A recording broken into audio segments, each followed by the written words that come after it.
आकर्षित होते हैं। जुआंग नीलोके बरफ बत भूरि भागा लोकं पुनानां मोनभियन्ति जेषां गृहाणां वसतीति साक्षात् गूढं परब्रह्म मनुष्यलिंगम।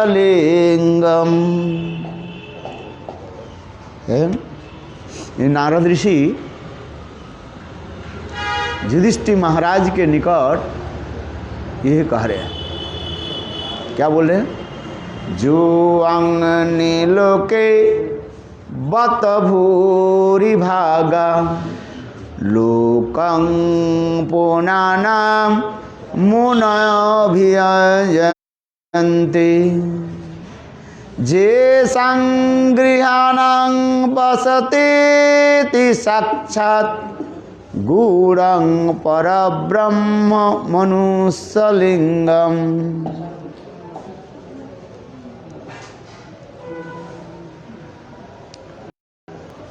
नारद जी कहते हैं, हे युधिष्ठिर महाराज, संग परब्रह्म भगवान है जो साक्षात मनुष्य शरीर धारण करके है, गूढ़ं परब्रह्म मनुष्य लिंगम, मनुष्य शरीर धारण करके आपके गृह में विराजमान है। कौन बोल रहे? नारद जी युधिष्ठिर महाराज के बोल रहे। अर्थात एक बार नारद ऋषि सर्वत्र भ्रमण करते करते हस्तिनापुर में भागे। उस समय स्वयं भगवान कृष्ण युधिष्ठिर महाराज के गृह में विराजमान थे। कौन? कृष्ण। कृष्ण युधिष्ठिर महाराज के घर में थे।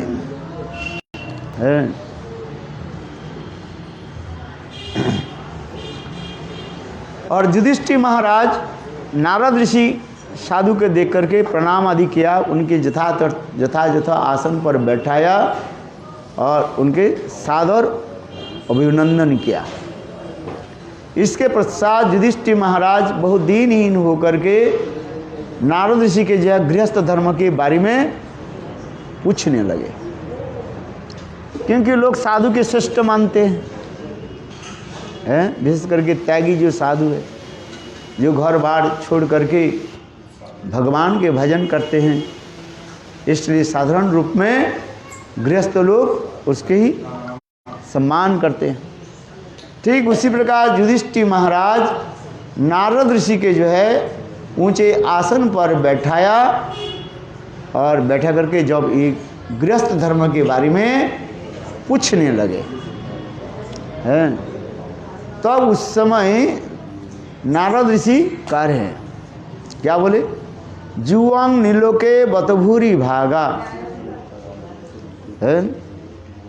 हे युधिष्ठिर महाराज, आप लोग इस संसार में जैसे महाभगवान हो, क्या बोला?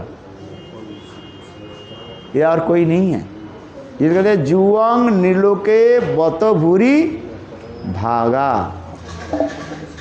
अहो, आप लोग इस संसार में ऐसे सौभाग्यवान है और कोई नहीं है। क्यों? लोकं पुनानं मुनियो भी जानती। बड़े बड़े मुनि ऋषि लोग हैं आपके घर में आते हैं, किस लिए? ना आपकी घर की देहली की धूल अपने सिर पर रखने के लिए। देहली समझते हो किसको कहते हैं? देहली ये दरवाजा के जो है, जो पैर रखते हैं, क्या बोलते हैं? देहली बोलते हैं ना।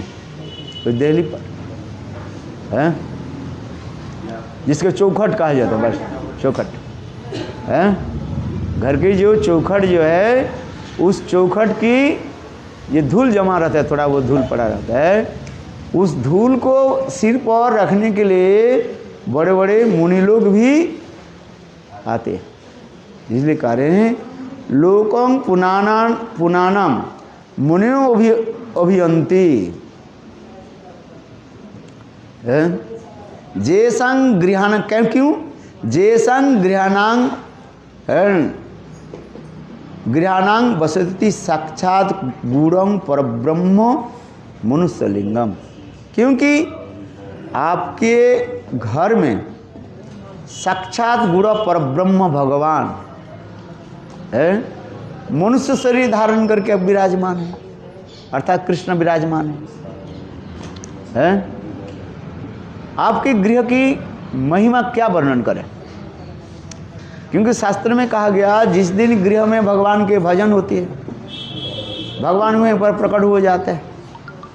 वो गृह नहीं रहता है, वो गृह क्या हो जाता है, साक्षात गोलोक वृंदावन हो जाता है। ऐसे कहते हैं जे दिन गृहे भजन देखे गृहते गोलोक भाय, चरण सिंधु देखिया गंगा सुख न सीमा पाय, शुद्ध भक्त चरण रेणु भजन अनुकूल,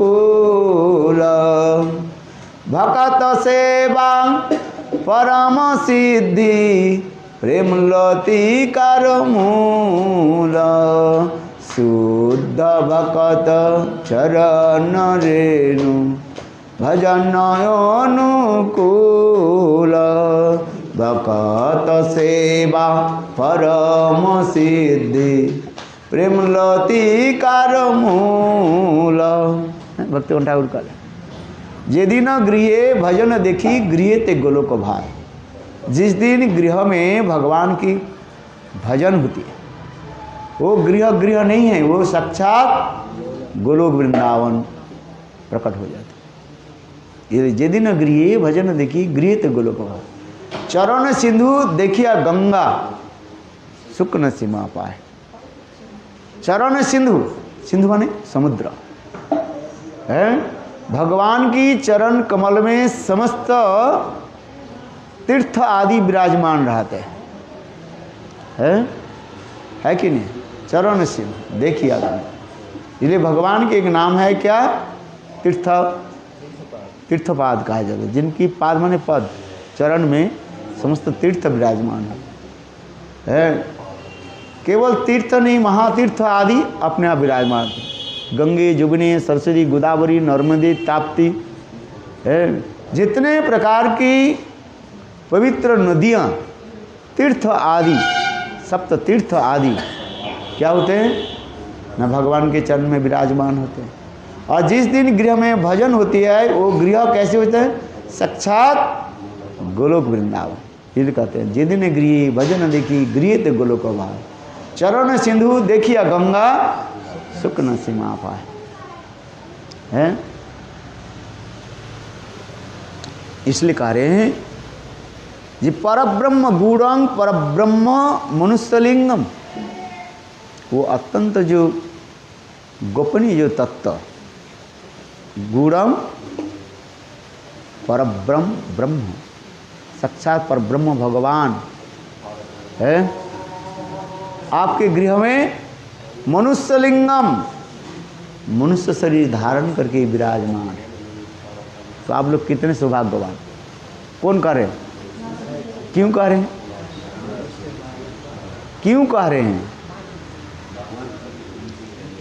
नारद जी से ये कह रहे थे मैं तो त्यागी महात्मा हूँ, और भी प्रजापति के दक्ष प्रजापति के द्वारा मैं अभिशप्त हो गया। क्या अभिशप्त हो गया, गोदहन काल तक थोड़े सी समय तक मैं एक जगह में कहीं ठहर नहीं सकते, रह नहीं सकते हैं। नारद जी ने दक्ष प्रजापति के नारद जी ने प्रजापति के सारे बेटा को क्या करते, सब लंगोटी पहना दी, मैंने साधु बना दिया। ऐसे पाठ पढ़ाया जिससे प्रजापति के सारे पुत्र क्या हो गया, साधु बन गए। तो उस समय प्रजापति ने क्रुद्ध होकर के नारद जी को अभिशाप दे दिया, मेरे बेटाओं के ऐसे पढ़ाया। अरे एक तो कम से कम गृहस्थ धर्म पालन करते, विवाह शादी करते, जैसे संसार के लोग कहते ना हैं। आज अरे संसार में आए तो शादी नहीं किया तो सब बर्बाद हो जाते हैं, किंतु वो जानते हैं शादी ही बर्बादी है। बर्बादी हो जाती कि नहीं जाती है? किंतु संसार के लोग कहते हैं तुम शादी नहीं किया तो तुम्हारे जीवन बर्बादी हो गया है। किंतु वो मूर्ख है कि जो शादी करता है उसको क्या होता है, वही अपना को बर्बादी कर लेता है। बर्बादी हो गया कि नहीं? देखो है।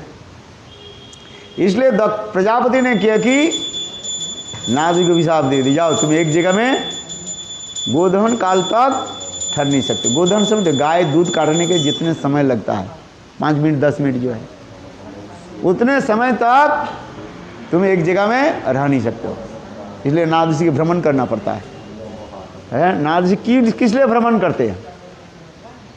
न वो प्रजापति के अभिशाप के लिए है। बोले अच्छी है, सब जगह जहाँ पर जाते हैं वहीं पर सब साधु बना देते हैं, हरि कथा बोलते हैं सबको। बोले तुम्हारे घर के नहीं, सबके घर को मैं बिगड़ देता है।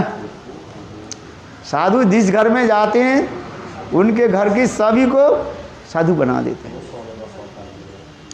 हैं। इसलिए नारद ऋषि कह रहे हैं, युधिष्ठिर महाराज आप लोग तो गृहस्थ है, अपने मित्रों के साथ रहते हैं और भगवान आते हैं। भगवान कहाँ पर आते हैं? भगवान आते कहाँ पर? गृहस्थ के घर में है कि नहीं? जिसके घर नहीं है पर कहाँ पर आएंगे? गृह किसको कहा जाता है? जहाँ पर पति पत्नी शास्त्र विधिवत रहते हैं, उस गृह के क्या कहा जाता है? गृहस्थ कहा जाता है। आज है एक गृहस्थ होता है और एक गृह मेधी होता है। गृह मेधी क्या है? केवल अपने घर के ही वो समझ रखा है, अपने खा पिए रहते हैं, कोई भगवत भजन नहीं करते, उसकी कहा जाता है गृह मेधी कहा जाता है। और एक गृहस्थ होता है विवाहित पत्नी के साथ, धर्म पत्नी के साथ रहते हैं। किसके साथ रहते हैं? धर्म पत्नी। अधर्म पत्नी की पत्नी के साथ नहीं। कौन सा? धर्म पत्नी के साथ, धर्म पत्नी कहा जाता है। इसलिए कह रहे हैं ये आपकी तो गृह है, नारद जी कह रहे हैं आपके गृह है जिसमें स्वयं पर ब्रह्म गुणं पर ब्रह्म मनुष्य शरीर धारण करके आपके घर में रहते हैं। ये आप लोग कितने सौभाग्यवान। न जत्र वैकुंठ कथा सुधापगा, जहाँ पर भगवान के ऐसे मधुर कथाएं नहीं होती है, जहाँ पर भगवान भक्त की सेवा नहीं होती है, वो गृह कैसे है? सांप के बिल जैसे है। सांप के बिल समझते हो? सांप के गर्त, the hole of the snake. किंतु वास्तव रूप में सांप जो गर्त नहीं खोदते। कौन गर्त खोदते हैं? चूहा। और सांप आकर के क्या करते हैं? उस गर्त में घुस करके चूहा को खा लेते हैं और अपने डेरा जमा लेते, घर बना लेते हैं। अपने तो घर बनाते नहीं हैं सांप, और चूहे के गर्त में आकर के उनको मार करके वहीं पर वो डेरा बना लेते। बोलो वृंदावन बिहारी लाल है। ठीक उसी प्रकार जो लोग घर में रह करके भगवान के भजन नहीं करते है, वो गृह कैसे है? सांप के बिल जैसे कहा जाता है, सांप के गर्त कहा जाता है। यही होता है, अपवित्र माना जाता था, श्मशान भूमि माना जाता है। किंतु नारद ऋषि कह रहे हैं, हे युधिष्ठिर महाराज आपके गृह तो गोलोक वृंदावन स्वरूप है, क्यों जहाँ पर गुरंग पर ब्रह्म मनुष्य लिंगम, जो पर ब्रह्म भगवान आपके गृह में सदा सर्वदा विराजमान है। समझ में आते हैं? कृष्ण अधिक रूप में पांडवों के घर में आकर के रहते थे। हस्तिनाप क्या बोले, द्वारका में काम तो करते हैं। काम करते करते जब कृष्ण थक जाते थे, द्वारकाधीश कृष्ण है ना, भगवान है, इसलिए काम करते करते जब थक जाते थे, और उस समय कृष्ण यही हस्तिनापुर में आकर के द्रौपदी और युधिष्ठिर के गृह में आकर के विश्राम करते रहते थे, क्यों उनके स्नेह ममता प्रीति है। आप कहाँ पर रहना पसंद करते हो? जहाँ पर स्नेह ममता प्रीति हो। इसलिए कृष्ण कभी कभी हस्तिनापुर में आकर के पांडवों के गृह में विश्राम करते थे। विशेष करके द्रौपदी साक्षात शक्ति सर क्या बोले लक्ष्मी स्वरूपिणी है। द्रौपदी अच्छा अच्छा खाना बनाती थी, गोविंद के खिलाते। रुक्मिणी आदि सत्यभामा वो भी तो अच्छी बनाती हैं, तो पटरानियाँ हैं, किंतु तथापि कृष्ण द्रौपदी के प्रति एक विशेष प्रेम प्रीति और संबंध रखा है। द्रौपदी के कृष्ण क्या कह के संबोधन करते थे? सखी कह के संबोधन करते हैं। द्रौपदी के प्रति कृष्ण के जो है एक विशेष स्नेह प्रीति था। इसलिए द्वारकापुरी में राजकार्य आदि परिचालना करते करते जब कृष्ण थक जाते थे, यही हस्तिनापुर में आकर के पांडवों के निकट बैठते थे। जहाँ पर कुंती भी है, कुंती, द्रौपदी, युधिष्ठिर, भीम, अर्जुन, नकुल, सहदेव, 5 पांडव भगवान के अत्यंत प्रिय है सब। इसलिए इस श्लोक में विश्वनाथ चक्रवर्ती पाद ठाकुर ने कहा कि अहो प्रहलाद का क्या सौभाग्य है। उन्होंने भगवान के तो दर्शन किया, किंतु हम लोग बड़े दुर्भागा है।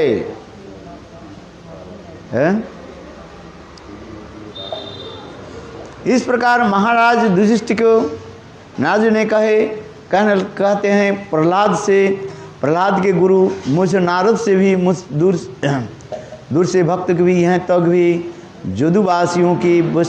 जदुवासियों से वरिष्ठ मरीचि, कश्यप आदि ऋषियों के ब्रह्मा, रुद्र आदि से भी तुम पांडव लोग ही परम सौभाग्यवान हो। यहाँ तक भी कह रहे हैं प्रहलाद से भी श्रेष्ठ माना जाता है पांडव लोग। जब हम बृहद भागवतम तो आलोचना करते हैं, भगवान के 5 प्रकार भक्त के बारे में कहा जाता है। पहले क्या है? ज्ञानी भक्त प्रहलाद महाराज। प्रहलाद से भी श्रेष्ठ कौन है? शुद्ध भक्त अम्बरीश महाराज। अम्बरीश महाराज जी भी शुद्ध भक्त है। कौन? हनुमान जी। हनुमान जी से भी और भी शुद्ध भक्त, प्रेमिक भक्त क्या? प्रेम पर भक्त पांडव लोग। और पांडवों से भी श्रेष्ठ भक्त कौन है? उद्धव, जिसके प्रेमातुर भक्त कहा गया। और उद्धव से भी पराकाष्ठा जो भक्त, सर्वश्रेष्ठ भक्त जो है, यह ब्रजवासी जन, सुबल, सीदाम, नंद, यशोदा और राधा आदि गोपियाँ है। भक्त के तारतम्य दिखा रहे हैं। क्यों तारतम्य दिखाते हैं? जिसके ममता के अनुसार। याद रखना पड़ेगा। भक्ति की विशेष वैशिष्ट क्या है? ममता के ऊपर। अनन्य ममता विष्णु ममता प्रेम संगता। अनन्य ममता, यही ममता ही जो है प्रेम को नापने के लिए सोर्स कहा गया है। कि एक वस्तु के नापने के लिए द्रव्य जरूरत होता है कि नहीं होता है? आए समझ? ठीक उसी प्रकार किसके हृदय में कितना परिमाण प्रेम है, उस प्रेम को नापने के लिए एक ही वस्तु क्या है, वो क्या बताया? ममता है, पॉजिटिवनेस। जिसके हृदय में जितने परिमाण ममता गढ़ीभूत हो जाता है, वो ही कृष्ण के परम व श्रेष्ठ भक्त माना जाता है। प्रहलाद महाराज के ज्ञानी भक्त कहा गया, ज्ञानी भक्त में कोटि में आ गया। क्यों? प्रहलाद महाराज जी कोई सेवा वृत्ति नहीं दिखाया गया। देखा जब नरसिंहदेव भगवान प्रकट हुए खंबे से है, और प्रहलाद महाराज ने देखा उनके पिताजी को कैसे है पिटाई करने लगे, है युद्ध आदि करने लगे। नृसिंहदेव भगवान की जय है। तब कर कमल बारे नख अद्भुत सिंगम दलित हिरण्य कशिपु तनुभृंगम केशवधृत नरहरि रूप जय जगदीश हरे, जय जगदीश हरे। है यहाँ पर जयदेव गोस्वामी पाद भी बन गए। ये परब्रह्म भगवान कृष्ण द्वारका में क्यों रहते, क्या बोले हस्तिनापुर में क्यों रहते थे? ना उनके प्रति, इसलिए ममता के ऊपर निर्भर करता है सब कुछ। प्रहलाद अपेक्षा कौन श्रेष्ठ बताया गया? अम्बरीश महाराज है। अम्बरीश महाराज भी कम नहीं है, तथापि एक कैटेगरी ले लिया है। क्यों? प्रहलाद महाराज की कोई सेवा की वृत्ति कथा वर्णन नहीं हो रहा। नृसिंहदेव के एक गिलास में पानी तक भी नहीं पिलाया है। एक फूल की माला भी नहीं दिया, कुछ नहीं दिया, केवल हाथ जोड़कर स्तुति आदि करने लगे बस है। क्योंकि प्रहलाद महाराज जानते थे ये भगवान एक लीला कर रहे हैं, वो परब्रह्म है, आत्माराम, आप्तकाम, self satisfied and fulfill all his desires है। ये तो लीला कर रहे हैं, जिनकी भ्रुकोटि से अनंत करोड़ विश्व ब्रह्मांड लय प्रलय हो जाता है। उनके ना भूख लगते हैं, ना प्यास लगते हैं, ना कुछ। इसलिए प्रहलाद महाराज ने कोई सेवा वृत्ति नहीं दिखाया गया। इसलिए प्रहलाद महाराज के शांत रस के भक्त कहा जाता है। शांत रस के भक्त में क्या गुण होता है? एक ही गुण होता है, अपने प्रभु में निष्ठा होता है बस। वो मेरा प्रभु है। वो कैसे प्रभु है? ना परब्रह्म प्रभु, स्वयं भगवान है, सर्वशक्तिमान है, ये भावना रहता है। और वो आत्माराम आप्तकाम है। आत्माराम, आत्मा में रमन करने वाले आत्माराम, आप्तकाम समस्त कामना वासना जिसके पूरा हो चुकी है। अथवा आत्माराम कहने से दूसरी अर्थ होता है जिसके हृदय में सदा सर्वदा राधा जी विराजमान है। हाँ सुनो, चलो। इसलिए कहते हैं प्रहलाद अपेक्षा अम्बरीश महाराज के श्रेष्ठत्व दिखाया गया। अम्बरीश महाराज अपेक्षा हनुमान के श्रेष्ठ दिखाया अयोध्या में है। हनुमान अपेक्षा और भी श्रेष्ठ कौन है? पांडव लोग। पांडव लोग की श्रेष्ठता से भी और भी श्रेष्ठ कौन है?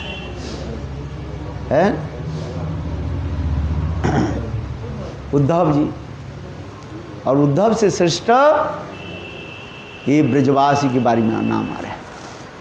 सुबल, सीदाम, नंद, जसोदा और राधा आदि गोपियाँ, कार्य के संपन्न राधा आदि गोपियों की प्रेम माधुर्य जो श्रेष्ठ दिखाया गया। कहने की तात्पर्य क्या है?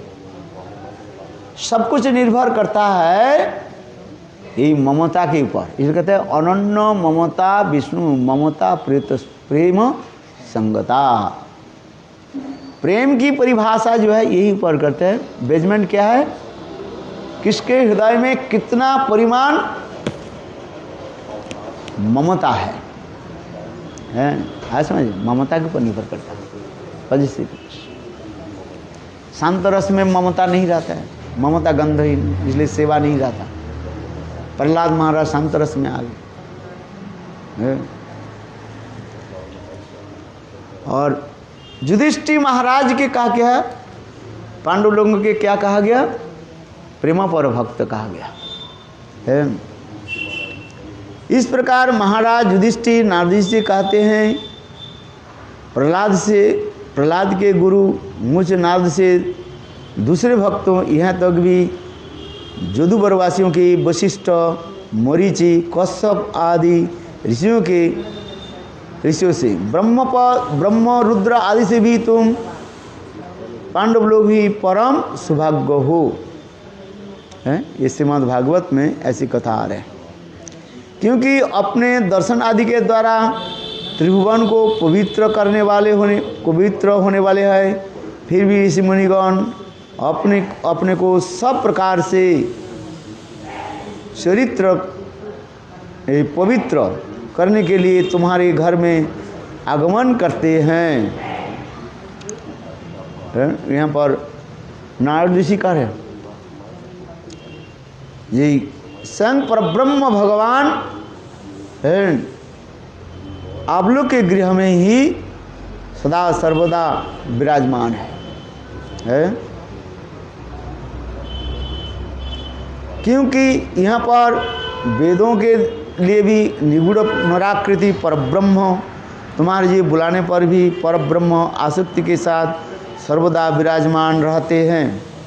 प्रहलाद के घर में नराकृति परब्रह्म न तो साक्षात रूप में वास करते हैं न और ही उनके दर्शन की आकांक्षा से मुनि लोग भी यहाँ पर जाते हैं। बड़े बड़े मुनि लोग युधिष्ठिर महाराज जी के घर में भी पधारते हैं। क्यों?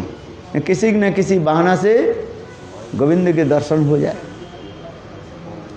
ग्रंथकार श्री विश्वनाथ चक्रवर्ती ठाकुर ने संध्यात्म विषयात्म के इस प्रेम फल का असाध्यमान रस और कृष्ण आकर्षण को एक फल को परम पुष्टिकारिणी शक्ति कहा गया है।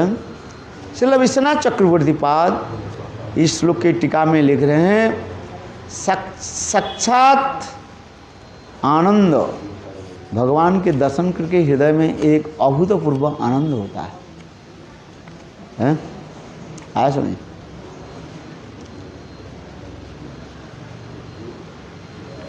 है जिस प्रकार प्रिया प्रियव दर्शनम, जिस प्रकार प्रिया प्रियजन के दर्शन करके हृदय में अत्यंत आनंद सुख अनुभव करते हैं। समझ में आया? है प्रिया प्रियव दर्शनम, एक प्रिय व्यक्ति एक प्रियजन की दर्शन करके हृदय में क्या होता है? प्रगाढ़ आनंद होता है। उसी प्रकार स्वयं परब्रह्म भगवान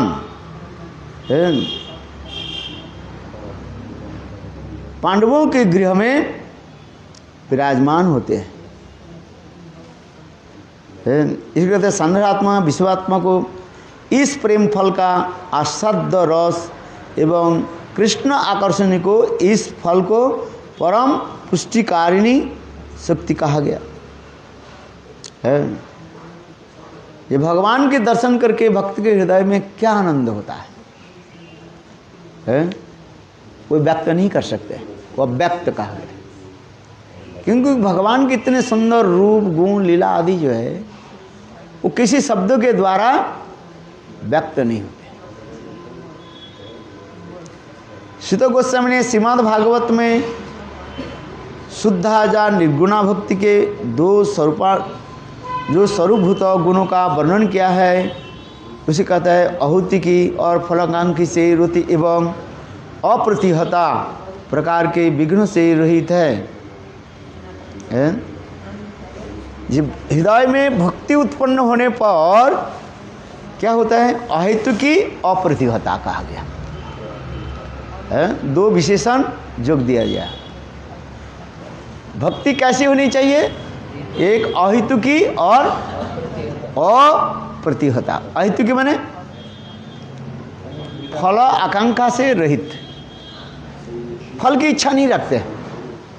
भगवान की सेवा करे और भगवान की सेवा करके कुछ मांग ले, ये भगवान की सेवा नहीं होते है, ये बुनियागिरी हो जाता ना है, बुनियागिरी हो जाता। इसलिए भगवान से कुछ मांगना ही नहीं है। यदि मांगना है भगवान से, क्या मांगो? सेवा मांग लो। ये प्रभु आप कृपा करके अपने चरण कमल की सेवा प्रदान करो, बस है। हाँ समझे। और भगवान भी कहते हैं तो मेरा सेवा किया तो मैं आपको कुछ नहीं दिया तो मेरा भी शांति नहीं है। हाँ समझे।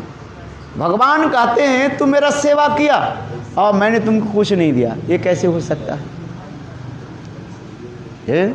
इसलिए कभी कभी भक्त और भगवान में ऐसे प्रेम कलह चलते रहते हैं। राधा आदि गोपियां कृष्ण की सेवा किया कि नहीं किया है? किंतु कृष्ण क्या कहते हैं? तुम लोग ने मेरा सेवा किया, मैं आपको कुछ सेवा कर नहीं पाया। न पारें निर्बद्धं संजुं ससाधु कृत्य विवधु सापिबो जामा दुर्जन गृह श्रृंखल संविष्ट प्रतिजातु साधुना है। भगवान इसलिए कह रहे हैं, ये गोपियों आप लोग मेरे प्रति इतने अनुरक्त होते हो, अनुरक्त आसक्ति रखते हो है, इसलिए आप लोग समस्त वेद धर्म लोक धर्म सब कुछ तिलांजलि जलांजलि दे करके मेरे पास आए हो है। इसे कहते हैं न पारंग निर्बद्धं संजों साधु कृत्य। आप लोग के जो साधु कार्य जो है ये अवर्णनीय है। स्वयं भगवान करें, मैं क्या वर्णन करूं, क्या प्रशंसा करूं है? आज समझ में ना है। पोती करने से बहुत आनंद, उतना आनंद नहीं है। पोती छोड़ करके दूसरे कहें वो आनंद होता है। कौन सा बताओ? अरे प्रशंसा। अपने पति यदि पत्नी को प्रशंसा करते हैं, तुम अच्छी रसोई बनाया, अच्छी खिलाया, अच्छी पिलाया, वो प्रशंसा पत्नी को अच्छी नहीं लगती, क्यों? घर की बात है ना। किंतु को पति छोड़ करके वो प्रशंसा यदि दूसरे करे तब आनंद होता है। समझ में आया? क्या बोला? बोले पति करने से जो आनंद नहीं होता है और दूसरे लोग करने से वो आनंद अधिक होता है। वो क्या चीज है? क्या बताया? प्रशंसा है कि नहीं है? थोड़ा सीखना चाहिए है। बोले पोती करने से जो आनंद नहीं होता है और दूसरे करने से वो अधिक आनंद होता है। अब वास्तविक सत्य की नहीं है? स्त्री में ये विशेष वैशिष्ट है। पति यदि अपने पत्नी की प्रशंसा करती है, क्या प्रशंसा? बड़े तुम अच्छी खिलाया बिलाया पिलाया, बोले उसमें आनंद नहीं होता। पति छोड़ करके है कहें तो, क्योंकि पति अपने घर का ही तो है। घर का व्यक्ति कोई अपने प्रशंसा करे वो आनंद नहीं होता है। बाहर के करे तो बोले हाँ वो ठीक है। समझ में नहीं है? यही कहा था। इसलिए कहा जाता है पति करने से जो आनंद नहीं होता है और पति छोड़ करके दूसरे करने से वो अधिक आनंद होता है। वो चीज क्या है? प्रशंसा। स्त्रियां प्रशंसा चाहती कि नहीं चाहती? सब स्त्रियां प्रशंसा चाहती, किंतु देखो पति प्रशंसा करने पर उसके आनंद नहीं है कि नहीं है? ये घर संसार की बात है। यदि पति कहे बहुत सुंदर तुमने रसोई बनाया, खिलाया पिलाया, तुमने बहुत काम किया, उससे आनंद नहीं। दूसरे जब कहते हैं तब आनंद होता है। बोले हाँ, मैंने इसलिए कहा रहा था भगवान पति है, परम पति है? हाँ समझिए। तो भगवान प्रशंसा कर दिया, इसलिए गोपियां कहती हैं तुम उससे क्या होता है? एक होता है पति होता है, ये परम पति होता है। पर ब्रह्म भगवान गोपियों की जो प्रशंसा की, गोपियां उससे प्रसन्न नहीं होते। आज समझिए, गोपियां कृष्ण छोड़ करके गोपियों की प्रशंसा करें तब वो मान्यता होती है। समझ में आ रही कि नहीं? है, दिमाग काम कर रहे हैं? कृष्ण प्रशंसा कर दिया, गोपियां तुमने मेरे लिए सब कुछ त्याग दिया। न पारयं निर्बद्धं संजो साधु कृत्य विबुधि सापि वजामा दुर्जन गृह श्रृंखला संवृष्ट पतिजातु साधुना। है, ये श्लोक मैं कहता हूं। उससे क्या होता है? पर तुम मुझे प्रेम कर, तो प्रेम के स्वभाव ही है एक दूसरे की प्रशंसा करना।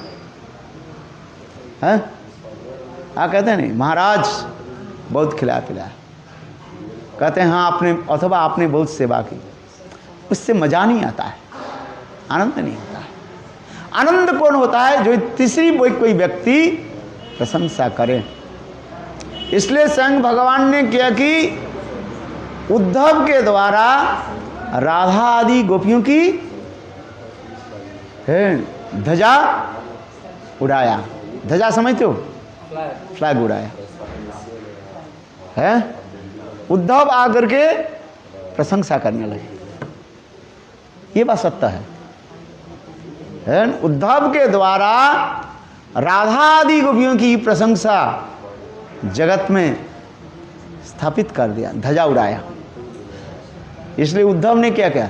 एतांग परांग तनुभूतो भुवि गोपबद्धो, एतांग परांग तनुभुवो भुवि गोपबद्धो।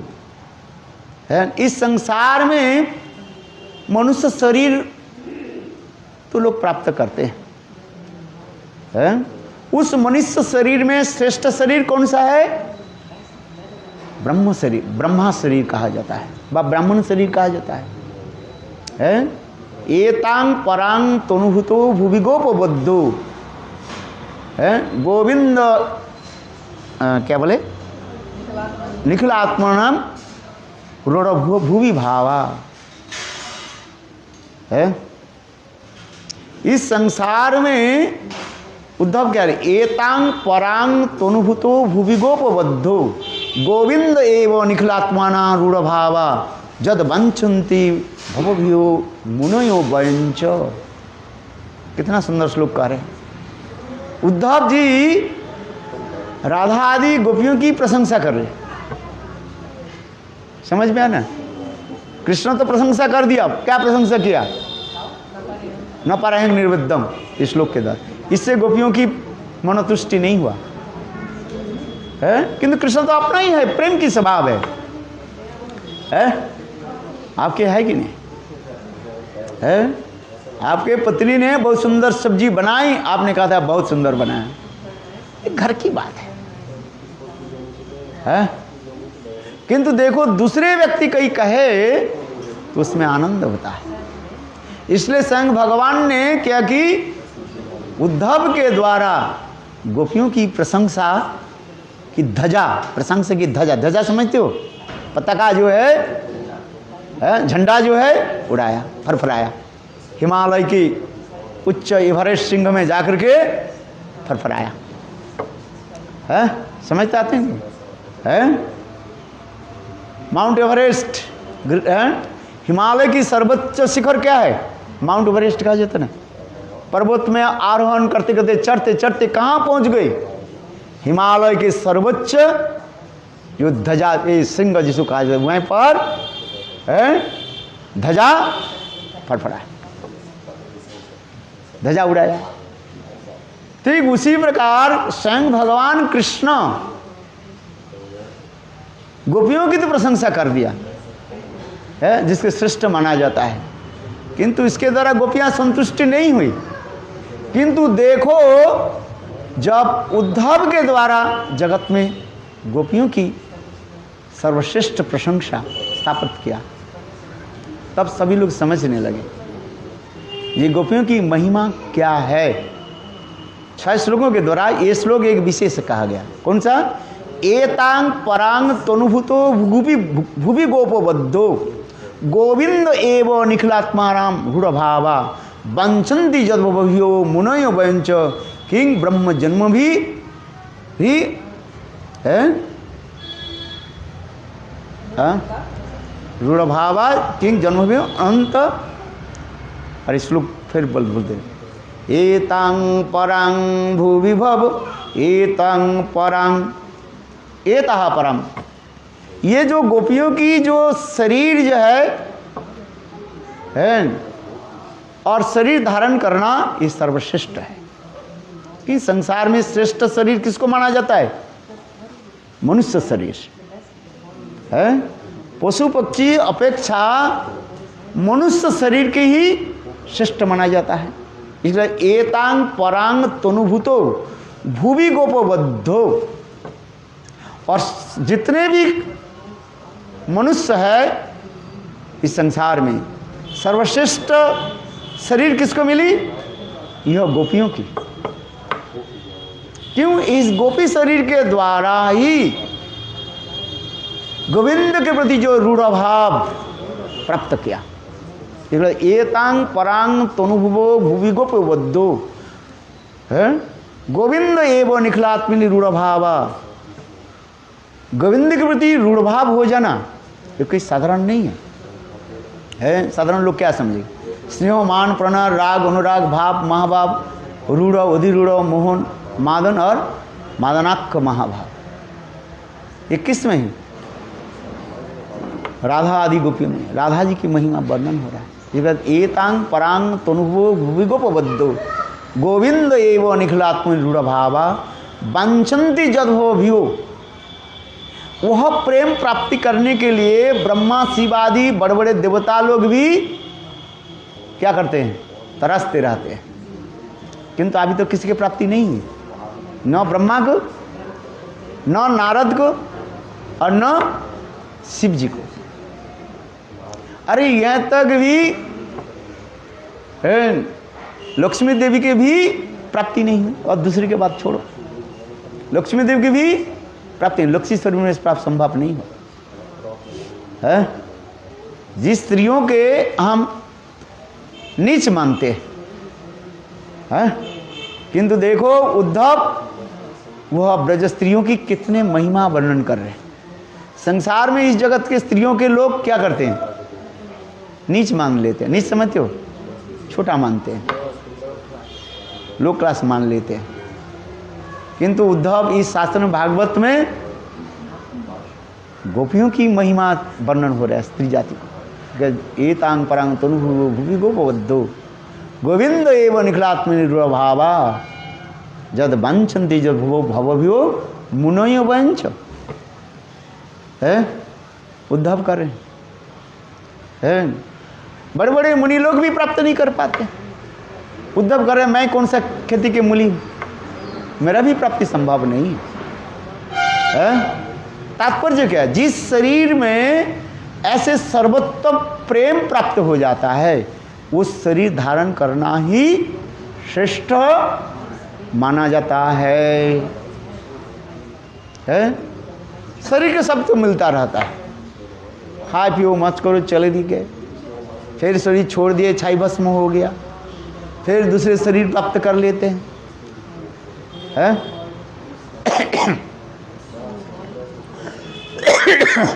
किंतु शरीर प्राप्ति करना ये बड़ा महत्व नहीं है। महत्व क्या है? जिस शरीर में हम ऐसे महान प्रेम को प्राप्त कर लेते हैं और जिस प्रेम के द्वारा हम कृष्ण के वशीभूत कर लेते हैं। आज समझ में नहीं? कहने की तात्पर्य क्या कह रहे हैं? ये गोपी शरीर कोई साधारण शरीर नहीं है। ये लिखा एक श्लोक की याद कर लो बस। एतांग परांग तनुभुवो भुवि गोपबद्धो गोविंद एव निखिल आत्मनिरूढ़ भावा वंचन्ति जद भवभूयो मुनय वयंच किं ब्रह्म जन्म भीर अनंत कथा रसस है। और उस शरीर में प्राप्त शरीर तो कर लिया, किंतु यदि अनंत भगवान की कथा में रुचि नहीं हो वो भी व्यर्थ है। अनंत कथा भगवान की एक नाम है क्या? अनंत। अनंत किस लिए नाम है? अंत ना पाइया गर्ग मुनि राखे कृष्ण नाम अनंत है। अनंत इसलिए कहा जाता है भगवान की सर्वश्रेष्ठ लीला जिसमें विराजमान है रास लीला की अनंत लीला कहा जाता है। हाँ समझे, इसलिए कहता है अनंत अनंत कथा रसस्व, अनंत भगवान की कथा में जिसके रुचि नहीं है। भगवान की कथा में रुचि हो जाना ये कोई साधारण बात नहीं है। इसलिए यह पर कह रहे हैं जिस स्वयं भगवान ने किया कि पहले तो गोपियों की प्रशंसा कर दिया, जो श्लोक मैंने बताया। क्या श्लोक बताया? न पारे हम श्लोक के बताया, उससे गोपियों में कुछ फर्क नहीं पड़ा। किंतु जब उद्धव के द्वारा गोपियों की प्रेम महात्मा जगत में स्थापित किया तब संसार के लोग उसको मान्यता देने लगे है। हाँ समझिए, यही कहा है। इसलिए भक्ति कैसी होनी चाहिए? अहित की, अर्थात फल आकांक्षा से रहित भक्ति होनी चाहिए। भक्ति के पहले क्या होना चाहिए? अहित की, अर्थात फल आकांक्षा रहित। फल की आशा नहीं है। इस संसार में किसी को प्रशंसा करके मुझे कुछ फल प्राप्त होता है? आपकी प्रशंसा करे तो आप प्रसन्न होकर के मुझे 2-4 रुपया दे देंगे। अकबर बादशाह कहने लगे बीरबल बेगुन जो है बहुत सुंदर है। हाँ जी है, बेगुन सब गुण है उसमें, विशेष गुण उसमें है। बेगुन में विशेष गुण है। बेगुन की सब्जी कहीं भी डाल दो अच्छा लगता है। बेगुन के भरता बनाओ, भरता समझते हो? बेगुन के ये बनाओ, क्या बोले, भाजा बनाओ, भाजा समझते हो? है अच्छा लगता है कि नहीं? बेगुन भाजा खाई कभी? कल बनाया था लोग। बेगुन के भरता बनाओ, बेगुन के भाजा बनाओ, चकाचक तेल में तल करके बेगुन के पकौड़ा बनाओ। है किसी सब्जी में बेगुन डाल दो। बोले हाँ जी। थोड़ी बाद में अकबर बादशाह कहने लगे बीरबल बेगुन जिसमें कोई गुण नहीं है, बेकार है, इसे खाने से शरीर में खुजली आता है, बेकार है बेगुन। बीरबल कह रहे हाँ जी बेगुन बेकार है।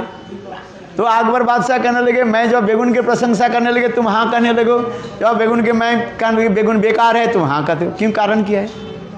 तो बीरबल कहने लगे महाराज मैं बेगुन के थोड़ी दास हूं, आपका दास हूं। आप बेगुन की प्रशंसा करने लगे हाँ कहने लगे, आप बेगुन की बुराई करने लगे हाँ, हम भी उसे बुराई, क्योंकि आपके प्रसन्नता ही मेरा लाभदायक होता है? क्योंकि आप प्रसन्न हो जाए मुझे 2-4 पैसे दे देंगे। अब बात सही है कि नहीं है? कहने की तत्व इस संसार में किसी को प्रशंसा करने के तात्पर्य होता है उससे कुछ प्राप्ति करना, किंतु भगवान की प्रशंसा ऐसे नहीं होता है। वो भक्ति नहीं होते। भगवान की भक्ति कैसी होनी चाहिए? अहित की, फल आकांक्षा से रहित। भगवान से मांगना नहीं, कुछ नहीं है। दो, प्रेम की एक होता है, एक अर्थ होता है देना, लेना नहीं है। प्रेम की एक ही होता है क्या? देना, जितने पाओ उतने ही दो, लेना नहीं है कि नहीं? है, बेटा के दो, लो बेटा, बेटी लो, कितना लेना चाहते है? प्रेम होता है इस संसार में, है? पिताजी बाजार में टॉफी खरीद करके लाया, बेटा के दे दिया, बेटी के दे दिया। बेटा बेटी खाने से आनंद होता है ना, है? फिर उससे बेटा बेटी से कहते बेटा मुझे एक दे दो, जो दे देता ना उससे भी एक आनंद होता है, फिर उसको खिलाते हैं। सांसारिक प्रेम हम देखते हैं,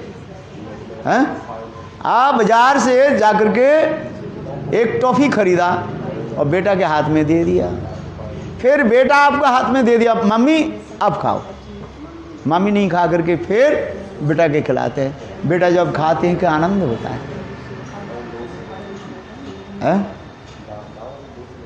इस संसार में भी एक देखते हैं हम, प्रेम क्या करते हैं? प्रेम देते हैं, प्रेम लेना नहीं चाहते हैं कुछ, है? इसलिए उसी के कहा जाता है औतिकी, माने फल आकांक्षा रहित, फल की आशा नहीं करते। और दूसरी क्या बताएं? अप्रतिहता, समस्त प्रकार विघ्न से रहित होता है, सब प्रकार के विघ्न से रहित, कोई विघ्न ना आ जाए, है? अप्रतिहता, निरविच्छिन्न, तैलधारावत वो प्रेम चलते रहता है। जैसे शहद के यदि ऐसे उलट दिया जाए, है? वो ढक्कन खोल करके, और वो शहद की तार जैसे नीचे से ऊपर तक लगा रहता है, अविच्छिन्न तैलधारावत लगा रहता है। तो उसी प्रकार भक्ति क्या है? भक्ति निरंतर, भक्ति कभी समाप्त नहीं हो जाती। भक्ति माने क्या है? सेवा। सेवा हम उसी प्रकार करें जिसे निरंतर चलते रहे, इसे कहा जाता है अप्रतिहता, जहाँ सब प्रकार के विघ्न से रहित। भजन काल में विघ्न उपस्थित होने पर भी साधक उस विघ्न के द्वारा अभिभूत नहीं होते, बल्कि विघ्न के आने पर अपने दीनता और उत्कंठा आदि वर्धित होते हैं। भजन की प्रारंभिक में विघ्न आ जाता है, विघ्न समझते हो, बाधाएं आ जाती है, किंतु उससे भक्त विचलित नहीं होते, है? जैसे आप भजन कर रहे हैं, आपके पति ने आपको माला चुरा ली, क्या करोगे आप? है? आपके पति ने आपको माला चुरा करके रख दिया, भजन कैसे करोगे? बोले ठीक है माला रख लो, मन से तो भजन कर सकते ना, है? गोपाल मंत्र, गुरुदेव प्रदत्त जो मंत्र, उसके कैसे चुराओगे? वो तो मन में बैठा हुआ है, है? ठीक है, पति जब दुकान में चले जाएंगे उस समय मंत्र जप करो, है? ठीक है कि नहीं है? तो भक्ति उसी प्रकार ही है? भक्ति कभी बंद नहीं होते, है? समझ में आए? भक्ति इसी प्रकार है।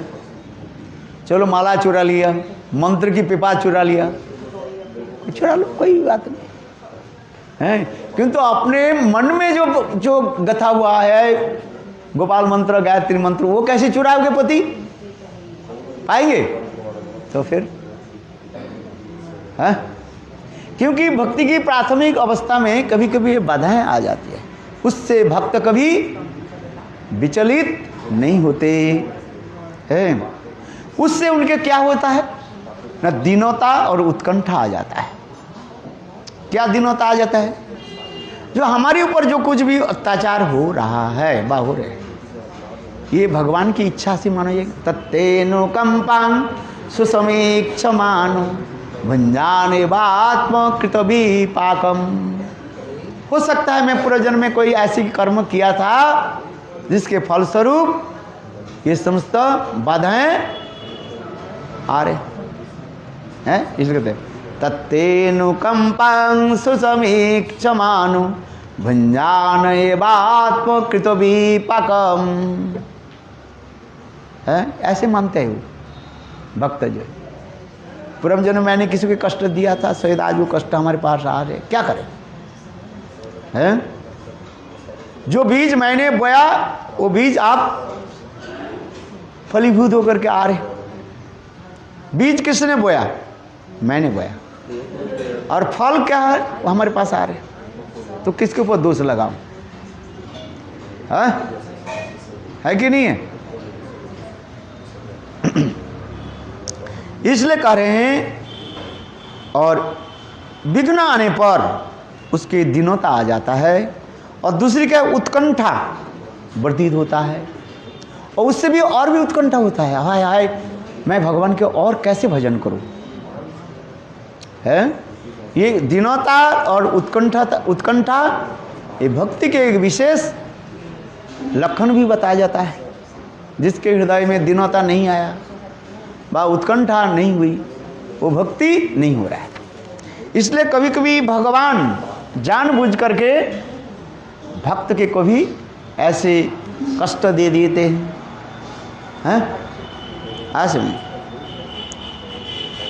प्रेम के स्तर में भक्त प्रेमफल के आस्वादन में ऐसा मत्त हो जाते हैं कि किसी विघ्न बाधा से तनिक भी प्रभावित नहीं होते।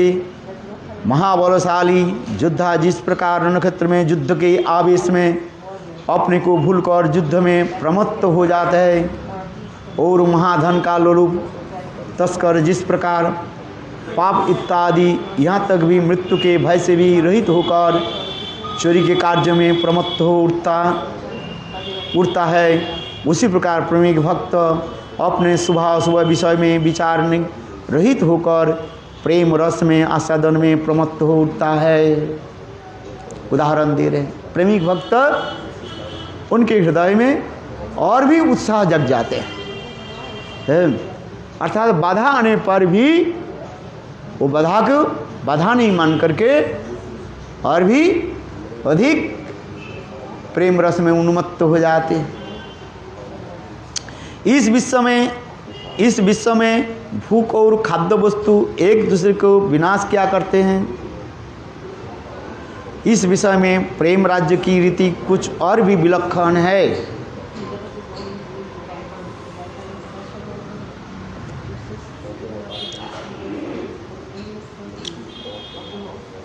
प्रेमिक स्फूर्ति स्वप्न और साक्षात में जितनी अधिक प्रेम के श्री कृष्ण माधुरी का आस्वादन किया करते हैं, उतनी ही अपरिमित उत्कंठा वर्धित होकर उनकी आस्वादन लोलुपता को अत्यंत अतिशय रूप में वर्धित किया करते हैं। भगवान की दर्शन तीन प्रकार होता है। एक स्फूर्ति होता है, एक सपन में होता है और एक साक्षात में होता है। हृदय में प्रेम उत्पन्न होने पर भगवान की दर्शन तीन प्रकार हो जाता है। एक स्फूर्ति हो जाता है, भजन करते करते स्फूर्ति हो जाता है। अच्छा, जैसे महाप्रभु कह रहे हैं, मैं नाम भजन कर रहा था, अकस्मात एक सुंदर सांवले बालक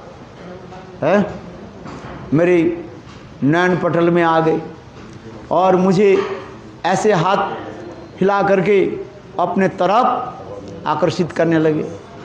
मैं नाम करते करते उनसे पकड़ने के लिए मैं दौड़े तो वो भी पीछे पीछे हटने लगे, और उसके पीछे पीछे चलते चलते वो सुंदर सांवले बालक कहीं कुंज में अदृश्य हो गए।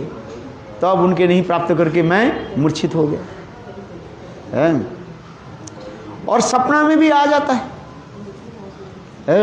कभी कभी सपनों में राधा गोविंद आ जाता है। सारी दंड सुते थे कि सपने राधा गोविंद थे देखे। सपने में कभी कभी राधा कृष्ण आ जाते हैं, सपने में आता है। और दूसरी क्या है, क्या बताया, साक्षात दर्शन होता है। साक्षात भगवान भक्त के कहते हैं, हे भगवान, हे भक्त मेरे स्वरूप के तुम दर्शन करो। जैसे जैसे भक्त होते हैं भगवान उस भक्त के निकट वो स्वरूप को दर्शन कराते हैं। दास रस से भक्त होते के चतुर्भुज रूप में दर्शन कराते हैं। हाँ समझे। और भक्त भगवान के ऐसे सुंदर रूप दर्शन करके मूर्छित हो जाते हैं। आंखों से आंसू की धारा प्रवाहित होते हैं, भगवत दर्शन में इतने हो जाता है। तो भगवान क्या करते हैं, उस भक्त के फिर पुनः चेतनता देते हैं, संज्ञा ज्ञान लाते हैं। भक्त मूर्छित हो गए ना, तो भगवान क्या करते हैं, अपने हाथ में जो शंख जो है, भगवान विष्णु के हाथ में शंख है ना, उस शंख के क्या करते हैं, भक्त के हृदय में यहाँ पर होठों के नीचे, इसको क्या बोलते हैं, चिन्ह, यहाँ पर लगाते हैं।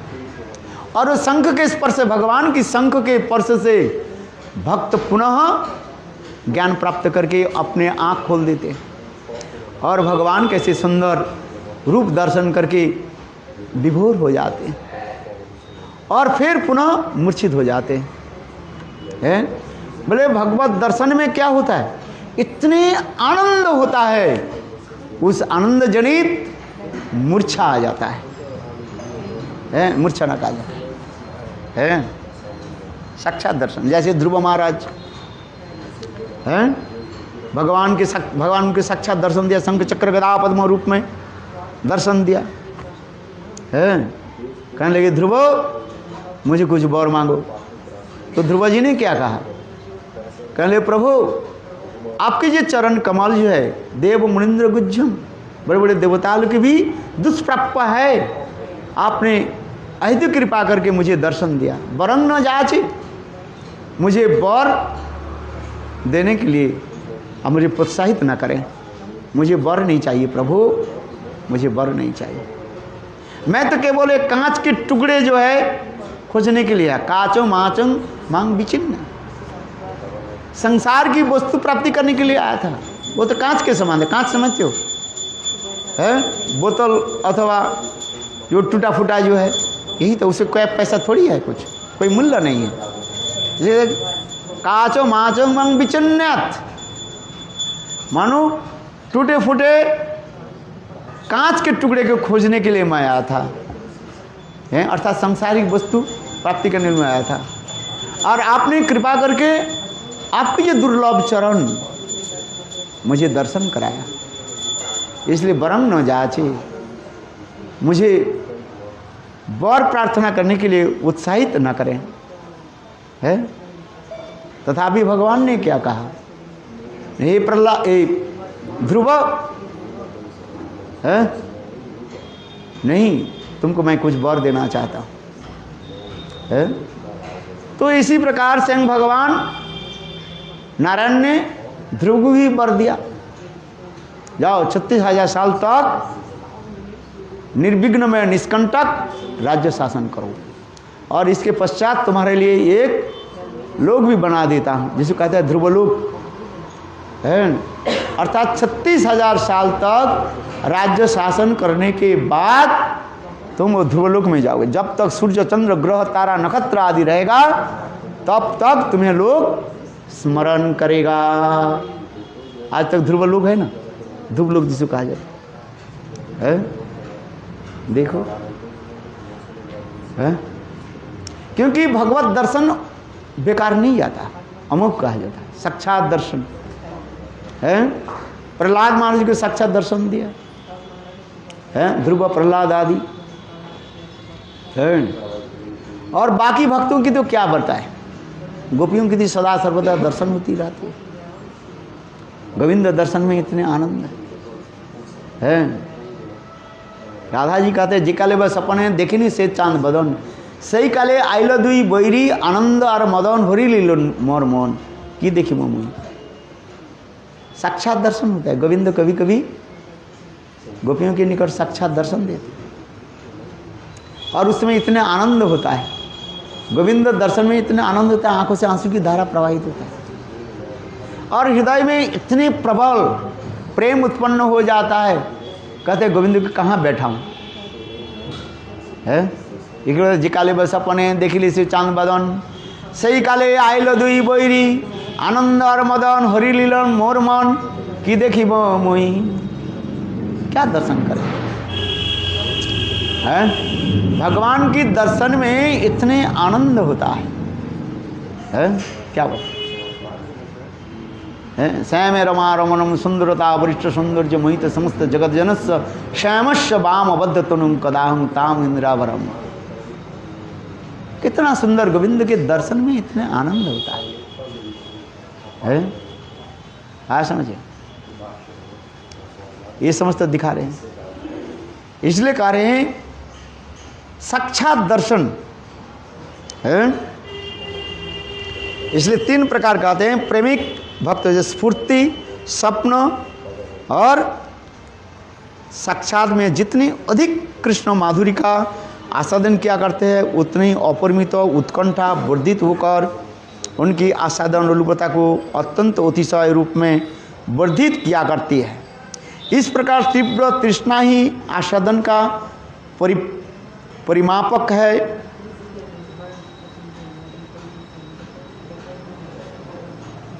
विपुल उत्कंठामयी पिपासा और स्फूर्ति प्राप्त श्री कृष्ण के रूप गुणादि माधुर्य के अपरिमित आस्वादन से भक्त जुगपत कोटि कोटि सूर्य के ताप से संतप्त होकर भी कोटि चंद्र की सुशीलता से स्निग्ध हुआ करते हैं। ये सब दर्शन दे रहे हैं। ये भगवान की दर्शन में इतने आनंद होता है जो कोई वर्णन नहीं कर सकते। भगवत दर्शन क्या होता है? मैंने कहा ना, ध्रुव महाराज भी दर्शन किया, प्रहलाद भी दर्शन किया है, ब्रह्मा आदि देवता लोग भी दर्शन किया कभी कभी। किंतु सर्वश्रेष्ठ दर्शन किस में होता है? गोपियों में।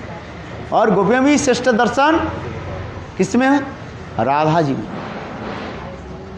क्योंकि ये क्यों मैं कह रहा हूं, ये सब कुछ प्रेम के जो परिणाम नापने के लिए जो बताया वो क्या है?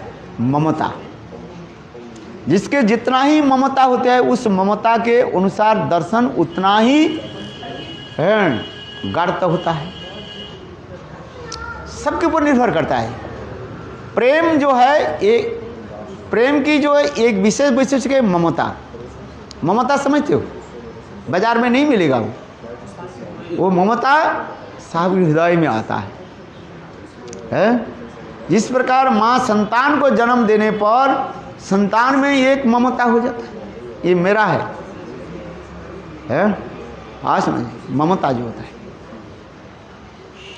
वो एक आनंद होता है। पुत्र संतान को प्राप्त करके माता पिता में जो आनंद होता है, ये आनंद की मूल उत्स क्या है? और the source of the happiness, आनंद क्या है? ममता है। जिसके बच्चा नहीं है दूसरे के बच्चा ले लेते, गोद में ले लेते हैं। वास्तव रूप में वो ममता नहीं होता है। होता है?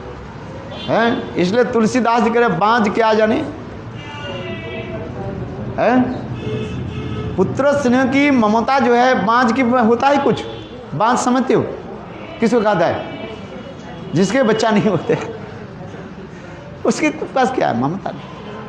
पुत्र संतान को जन्म देने के बाद पुत्र संतान में पालन पोषण जो एक आनंद होता है वही जानता है।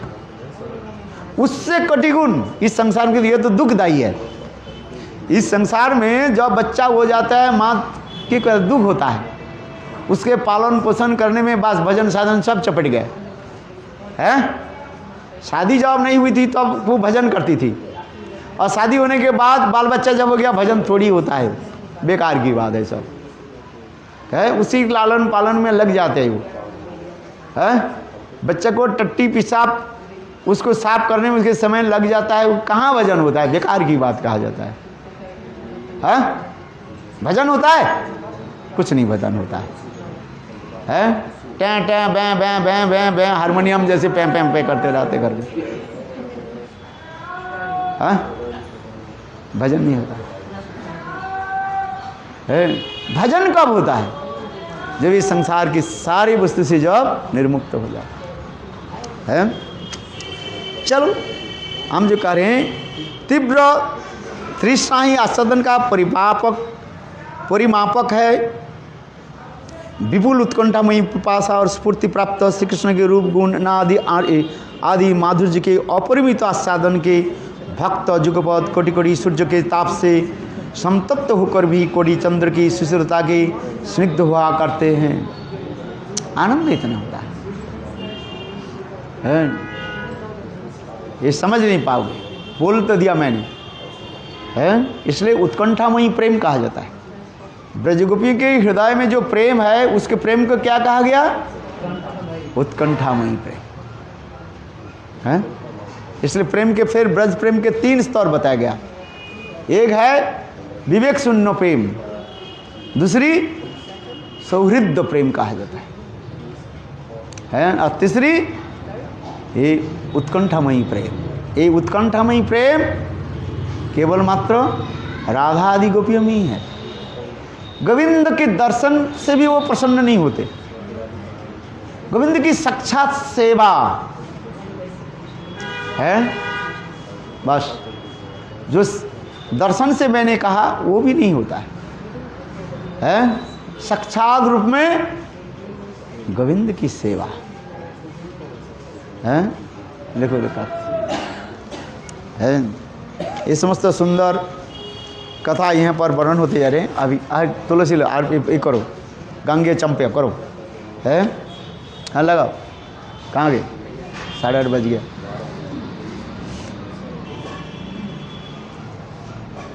विरह ताप और माधुर्य की शीतलता, इन दोनों ही विरुद्ध भाव के एक ही साथ विस्तार करने वाले अद्भुत प्रेम अपने असाधारण रूप में उदित होकर अथवा तनिक वृद्धि प्राप्त कर प्रतिक्षण भगवत साक्षात्कार के लिए आकांक्षी भक्त की उत्कंठामयी पास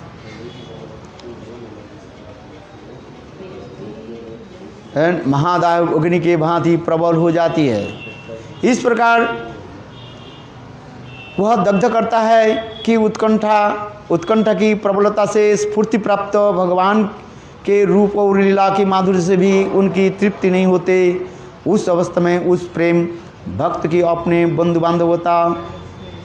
बांधवगण जल रहित अंधे कुएं के समान, गृह भवन कांटक से घिरे हुए जंगल के समान, आहार महाप्रहार की भांति, सज्जनों की द्वारा जाने वाली प्रशंसा सर्पदंशन के समान, दैनिक क्रिया कार्य यदि उसे मृत्यु के समान, अपने शरीर के अंग प्रत्यंग भी सारी बोझ के समान, बंधु बांधव द्वारा दी गई सांत्वना विषय के समान, सर्वदा जागृत अवस्था में अनुताप समुद्र के समान, कदाचित नदी का एक कदाचित नींद आना जीवन ध्वंसकारी यंत्रणा के समान, अथवा शरीर धारण करना भी भगवान की ओर से दंड भोगने की समान, प्राणों की आना जाना भुने हुए धान की भांति निष्फल लगता है। तनिक क्या कहा जाए, पहले तो जो पदार्थ उसके एकमात्र मनोवांछित थे, सदा प्रिय लगते थे, वही उस अवस्था में वह महाउपद्रव के समान जान पड़ते हैं, और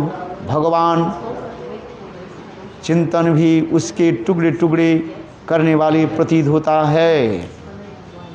बहुत अच्छी का बात बता रहे। भगवान के हृदय में प्रेम उत्पन्न होने पर साधक के क्या क्या दशा होता है ये बताते जा रहे हैं। अभी लगाओ कोई नहीं तब यहाँ तब इसके भोजन करना भी उनके लिए क्या लगता है? महाप्रहार की भांति लगते हैं। सज्जनों के द्वारा जाने वाले प्रशंसा उनके सर्पदंशन के समान कष्टदायक होता है। कोई उनके प्रशंसा करे ना, सर्पदंशन के भांति कष्ट होता है। गृह भवन आदि कांटे के घिरे जंगल के समान लगता है। बंधु बांधव से गण कैसे लगता है? जल रहित अंधे कुएं के समान लगता है। नित्य आना जीवन का ध्वंसकारी यंत्रणा के समान लगता है। शरीर धारण करना भी भगवान की ओर से दंड भोगना समझता है। आज हाँ जलाओ। तो ये समस्त जो है दिखाई पड़ता रहता है। बोलो वृंदावन बिहारी लाल की जय। जय जय श्री राम। हाँ गा।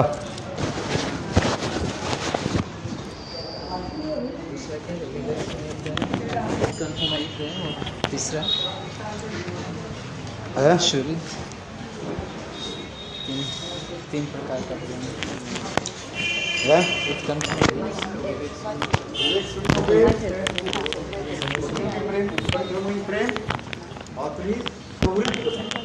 अत्यंत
जय।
सब